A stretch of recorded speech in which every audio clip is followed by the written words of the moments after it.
When I try to educate people on how to use harnesses, or in my orientation, I talk about, I try to touch on things that other superintendents don't touch on during the orientation, because a lot of these people who come to the Hoffman job sites have been to a dozen others in their career. And so I try to hold their attention by talking about something maybe they haven't heard about. And one of the things I do talk about is the straps that are on the side of a lot of harnesses over your hip area. If you do fall, you sit in that harness until somebody retrieves you. If you're in an area or somebody doesn't have a plan, doesn't know how to retrieve you, you could be sitting there for a while.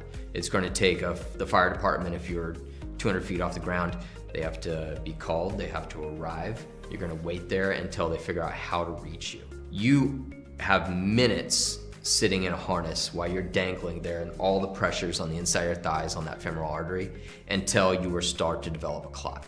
And so developing a clot there is going to depend on if you have a blood disease, how healthy you are, how much trauma you had when you fell. And so those straps right there are extremely important. I tell everybody that if you're going to be wearing a harness, you want those straps there. Because if you aren't deploying those straps and you understand how to deploy a hook together and stand in there, you're going to sit there and you're going to get a clot. Now, the clot isn't the problem. The problem is when you get taken out of that harness and that clot gets let go out of that femoral artery and where it travels to. Because if it travels to your lungs, it can cause a pulmonary embolism, or if it goes to your brain, it can cause a stroke, okay? And so it's extremely important. If people think just putting on a harness and tying off correctly is all they need to know, they're only halfway there. And falling in a harness is bad.